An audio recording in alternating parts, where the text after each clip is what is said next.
Welcome back to the daily Rambam class. Today we will be concluding the final section of the laws of Yibum and Chalitza. Yevamos, which is the tractate of Talmud upon which these laws are based, is famous for being one of those rather difficult tractates to cover because of the complexities that we will be touching upon today. So hold your horses and please God, we can be enlightened by the wisdom of Hashem. But before we get into it, let's see where we're up to in general. We are in book number 4 of the Rambam, Sefer Nashim, the book that deals with halachas relating to women. And in this book, we have 5 sections: the laws of marriage, which we thank God covered, the laws of divorce, with the help of Hashem is done. And we are in section number 3, the laws of Yibum and Chalitza. It contains 8 chapters, and today we will be learning chapter number 8, the final chapter. And tomorrow we move on to a new topic, not a pleasant one to deal with in real life for anybody, but nonetheless a section of Torah law which we will be learning about starting with tomorrow. But let's conclude the laws of Yibum and Chalitza. And so, as I said, hold your horses. It's not easy, but with Hashem's help, we'll do as best as we can. Here we go. So, there are 12 halachas in chapter 8, and they talk about 6 different scenarios in general, 6 general scenarios. The first of those scenarios is where a person is actually unsure which sister he married and then died. Now, how would a person not know who he married? Okay, the one possibility is that they were identical twins, and it was maybe a past wedding, a quiet evening, but even that hopefully would not be what we're dealing with. Scenario number 2 is where a person sent a messenger to marry a woman on his behalf, and the messenger got it mixed up, meaning the messenger went and he married the lady that he had asked her to marry. However, it's not clear which of the 2 women he married. Now, surely they would know. Why not just ask the ladies which one of you received the kiddushin? So obviously, if that's possible, that would resolve things. But apparently, there isn't a way to determine who it was that he married. Just to remind ourselves, marriage has 2 stages.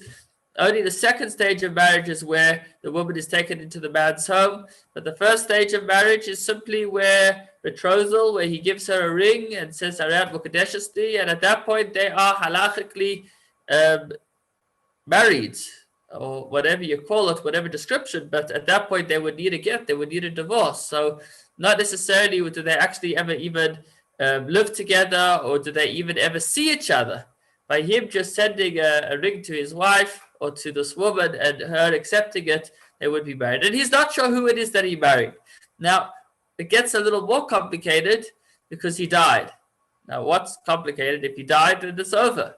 Well, as we've been learning over the last week, there's a mitzvah in the Torah that if a man dies and they don't have children, then the man's brother should marry the deceased man's wife.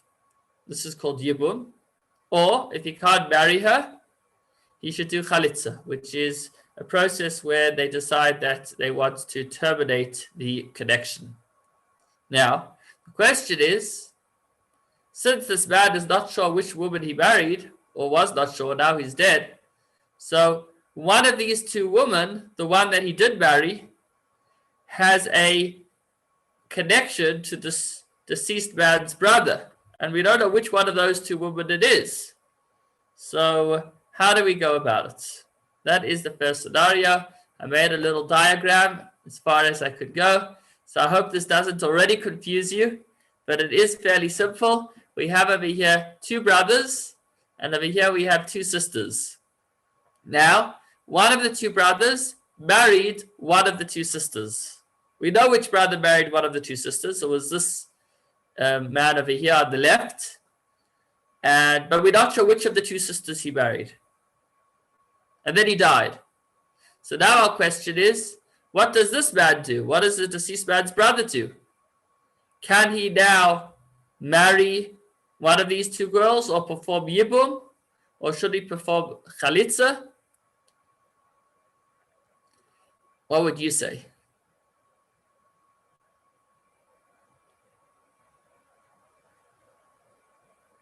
I think Chalitza. Why do you say Chalitza? It's a guess. Okay, fair enough. Appreciate your honesty. The issue that's involved is that a man is not allowed to marry his brother's wife's sister. So that's why. Okay. So if this guy over here on the right decides to marry this lady, so if it is in fact the woman which his brother married, then that's fine. He could do Yibum with her. So audio off. But if it's not the woman that she married, rather this was the woman on the left that his deceased brother married, then it would be that he's marrying his deceased brother's wife's sister. And a man is not allowed to marry his brother's wife's sister.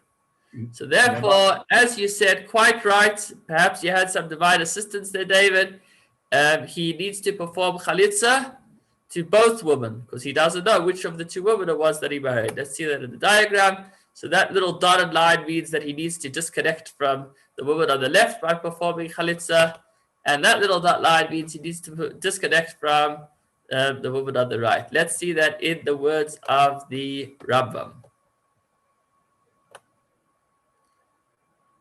Okay, a man marries one of two sisters. He doesn't know which of the two he married.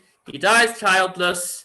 Well, if he has one brother, the brother should perform Chalitza with both of them to enable them to marry other men. Because until he performs Chalitza, these women still have a connection to this first marriage or to this man, and they wouldn't be able to marry somebody else. So by this man giving Chalitza both to this sister and to this sister, they could go move on with their lives and go ahead and get remarried.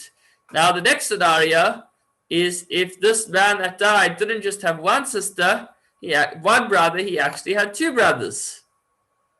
Well, why should it be any different? So here it is different. What's the difference? Well, once each of these women,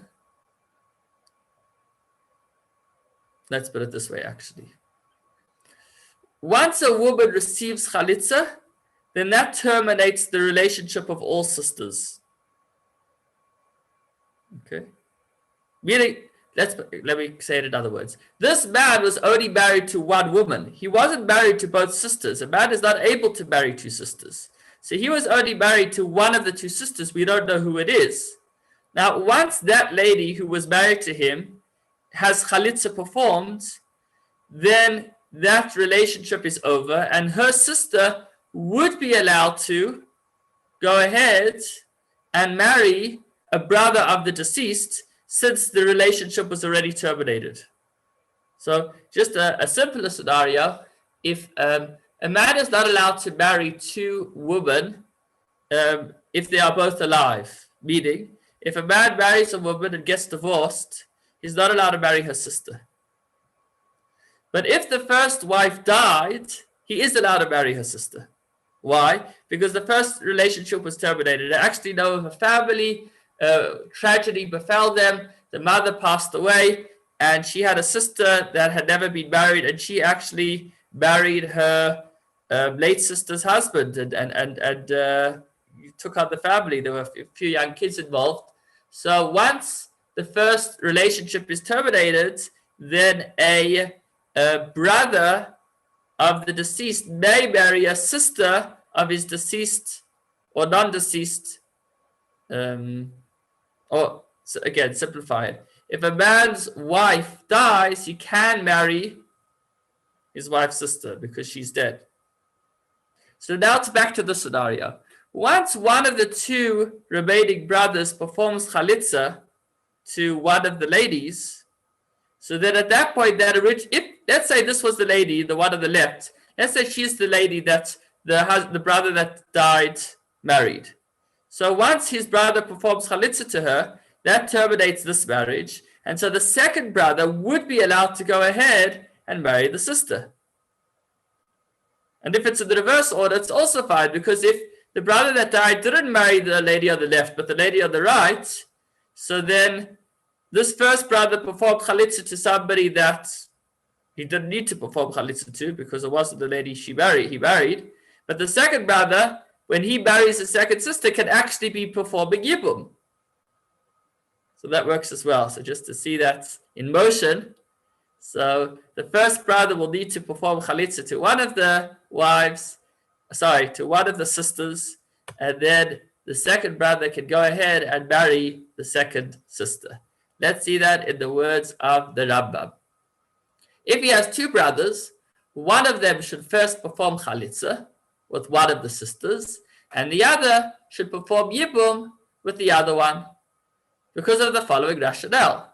If this was the woman consecrated by his brother, meaning if this lady over here, the second lady on the right, was the one that the deceased brother had originally married, so now he is performing Yibum with her. By marrying her, he's doing Yibum.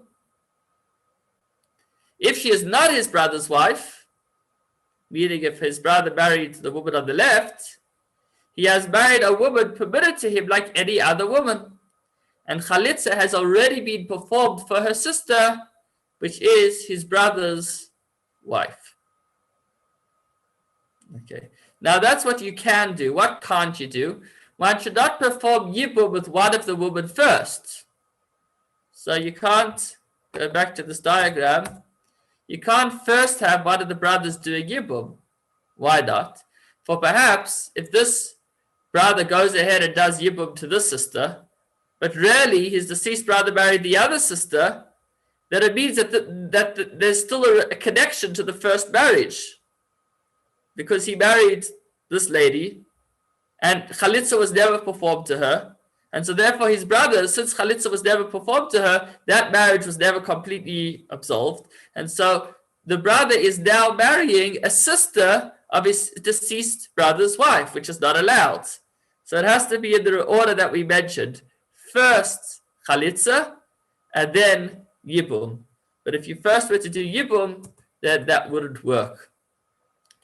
If without asking rabbinic advice, each of the brothers married one of the sisters, they are not forced to dissolve the marriage. So if instead of doing one brother doing chalitza and the other brother doing Yibum, they both went ahead and did Yibum, then we don't absolve it. Why? Well, we hope for the best. We hope that the first brother, since this is, a lot of these laws are rabbinic, so they're able to be more lenient. We hope that the first brother that got remarried married the true wife of his late brother. So let's say this guy goes ahead and marries her. So if she was really his wife, that's fine. He just did Yibum. And once he did Yibum, then, if that's the scenario, then the sister, once Yibum has been performed to one of the sisters, then the other sister is now free. Meaning, as long as Yibum haven't been performed, so they both somehow stuck to this. But once Yibum has been performed, then the other sister is free to go ahead and marry the other brother. But since we don't know which one's which, at the outset, that's not allowed. But if it was already done, then we can be lenient, since many of these laws are rabbinic in nature. Okay, so we're still on the first three halachas, where the general discussion is where we're not sure which woman the man married. Halacha number 2. I don't have diagrams, but maybe we could use the existing ones that I already did. This is as far as I got with the diagrams. The following rules apply when two men who are not related, each having one brother, consecrate two sisters. Neither of the men knows which sister he consecrated, and they both die. Okay, so that's pretty simple. Maybe it sounded really complicated. Let me maybe try to quickly draw it over here. So in this scenario, you have, again, two men not related. So we've got to take away, let's take away that for now. I'm doing this slowly because I feel that's the only way it'll be understood. So whatever we manage to cover, then that's what we'll cover. So we have one man over here, and they're not related. And we have another man over here, also not related, but each of them, two men who are not related, each having one brother. They each have a brother. So we've got to keep the brothers over here. Control B. So here we have one set of men, and here two brothers and another two brothers. And they married two sisters. So here we have our two sisters in the middle over here. Let's get rid of the other stuff. Okay. Neither of the men knows which sister he consecrated.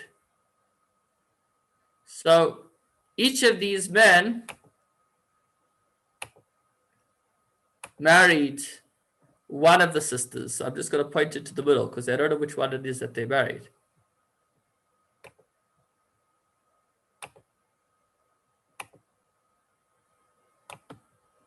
Okay. So each of these men married one of these two sisters, and they don't know which one it is that they married. And then they both died childless. So this man dies, and this man dies. And which means that since they don't have any children, now these ladies need to perform Yibum or Chalitza to their late husband's brother. But they don't know which one was their husband. So each of these ladies, either they need to be performing Chalitza to this husband or to that husband. So quite logically, since they don't know which one was actually their late husband, so which of the men that died was actually their husband, each of these two men should perform Chalitza with both, and then they could go ahead and marry other people. Okay, is that clear? If this lady was married to this man, so by this man performing Chalitza to her, she could get remarried. And if this lady was married to this man, then this man performs Chalitza for her to get married. So each man performs Chalitza twice. This man performs Chalitza to both sisters because he doesn't know which one of them was actually his late brother's wife. And this man performs Chalitza to both sisters because he also doesn't know which one of them was his late brother's wife. So far, so clear. In the above situation, if one of the deceased has one brother and the other has not one brother, but he actually has two brothers,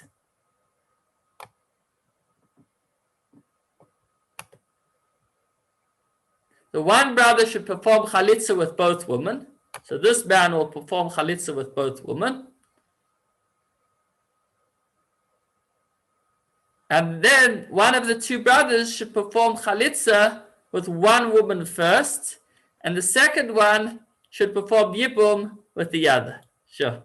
Again. So if one of the deceased has one brother, the other one has two brothers. The one brother, this brother should perform Chalitza with both women. Okay. And then that way, if this deceased man was married to either of them, they are now free from him. Then one of these brothers should perform Yibum to one of the ladies. Chalitza to one of the ladies. And then this brother can marry the second lady because once Chalitza was performed, at that point, that original marriage is completely absolved. And so the second brother can go ahead and marry the second sister, just like we said in the previous halacha that just as we said in the previous halacha that first one brother could go ahead and do Chalitza, and then the second brother could go ahead and do Yibum. Again, if without asking rabbinic advice, each of the brothers married one of the sisters, they are not forced to dissolve the marriage. We hope that they each married the one that was actually their late brother's wife. And that way they were each performing Yibum. The above applies even if the brothers were priests. Although there is a rabbinic prohibition against a priest marrying a woman who performed Chalitza, the chalitza performed by this woman was performed out of doubt. And our sages did not enforce a decree with regards to chalitza performed because of doubt. That is halacha number 2. So in case you were excited when I told you that there are only 12 halachas, where, as I said, this is from the most complex sections of the Talmud, and I congratulate you for sticking with us. Halacha number 3. In the above instance, if both of the deceased had 2 brothers, okay? So now let's move on to the next scenario. This brother has 2 brothers. This brother has 2 brothers. And this brother also has 2 brothers. Let's give him another brother. So that's where we're at. Then one of one pair of brothers should perform chalitza with one of the sisters, meaning one of these 2 boys should perform chalitza with one of these 2 girls. And one of the other pair of brothers should perform chalitza with the other sister. So one man should perform chalitza with one of these ladies, and one man from here should perform chalitza with one of these ladies. Afterwards, the other brother from the first pair should perform yibum with the sister with whom the brother from the other pair performed chalitza. Meaning, once, let's say this brother does chalitza to this lady, then this brother can go ahead and marry this lady. Because, I guess, if it was his deceased brother's wife, then he's marrying her. And if it wasn't, she's already free because she already had chalitza performed to her from this brother over here.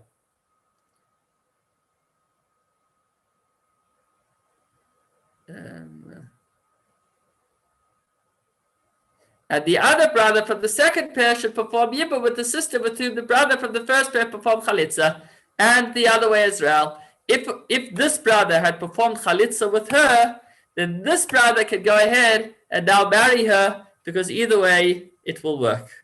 If he wants to, that is. Okay. Well, it gets more complicated. If both brothers from one pair each perform chalitza with one of the sisters first, meaning both this brother and this brother both perform chalitza to, let's say, this sister,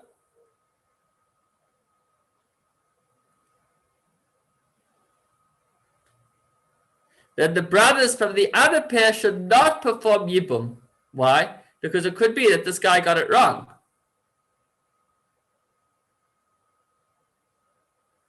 Could be that this lady is really their wife, and therefore, so what's the problem if they go ahead and do yibum? Because in case it's not, then it would be their late brother's wife's sister. I think. I myself am getting confused over here. Okay.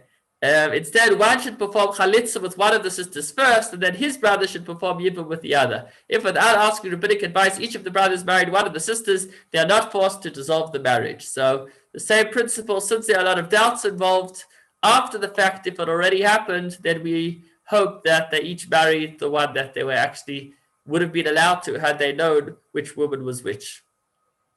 So that covers the first 3 halachas that discuss unsure which sister he married and then died. And all those scenarios, it was the foundation of all these scenarios was when a man married one or 2 sisters and he died and we weren't sure which sister he had married. So we had all of those scenarios. The next 2 halachas deal with where a woman had a baby,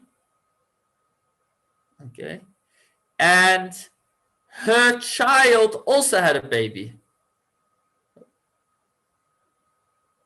Sorry, not her child. Her daughter-in-law also had a baby. So we have basically an uncle and a nephew. I don't know if it's worth trying to spell it out to be clear or not. Let's see how quickly we can do this. So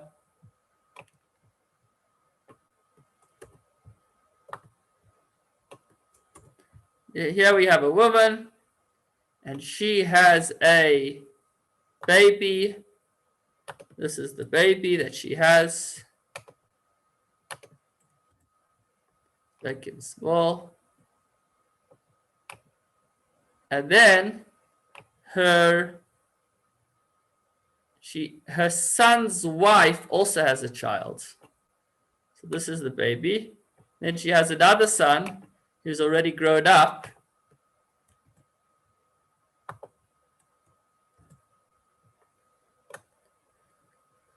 And this son gets married. And this couple also have a child.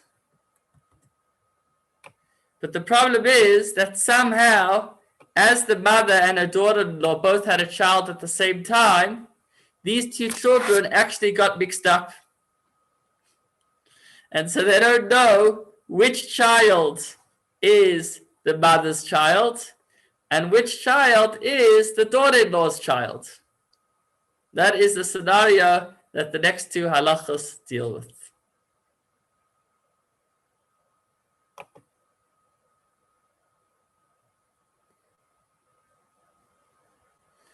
Okay. And they both had additional children as well. Now the two sons grow up. These two little boys over here, these little kids grow up and they get married and then they die childless. So now that they grew up and got married and died childless, we don't know who their brothers are. Meaning, since one of these kids got mixed up, so this woman had a few sons, and this woman had a few sons. So we don't know now, this unknown child, we don't know who his brothers are. So now that he died, we don't know which set of brothers or which brother should perform chalitza on which wife. Because as I said, I can't show it now in the diagram, but one of these kids, we're not sure, the one that died, or the two boys that were born, and we weren't sure who was who, they died, so we're not sure whose wife should perform chalitza, or we don't know which woman should perform chalitza with which brothers. So the principle that Rambam says over here, and I'll just say it outside, and then we'll go to the final halacha, and I'll let you exercise your minds to try to work through the rest of the halachas by yourselves or together. But the principle is that a man is allowed to marry his niece. That's a mitzvah in the Torah. A man is allowed to marry his niece, meaning this guy would be allowed to marry this girl over here. He's allowed to marry all of these boys are allowed to marry their brother's daughter. That's a niece. So these guys are all brothers with this guy over here. They're allowed to marry their brother's niece. However, the other way around doesn't work. These boys are not allowed to marry their father's sister. The Torah prohibits a boy from marrying his aunt. That's the way the Torah puts it. So again, a man is allowed to marry his niece, but a man is not allowed to marry his aunt. It's one directional. These boys would be allowed to marry this girl, but these boys are not allowed to marry this girl. Based on that principle, we will determine who needs to do Yibum to who and who can do Chalitza to who. And you'll have to apply that by yourselves because we're out of time. And I'm starting with another class momentarily. But I want to just go through the final halacha, which gives us the principles, the underlying principles with which the Rambam concludes the laws of Yibum. And he says in halachas 11 and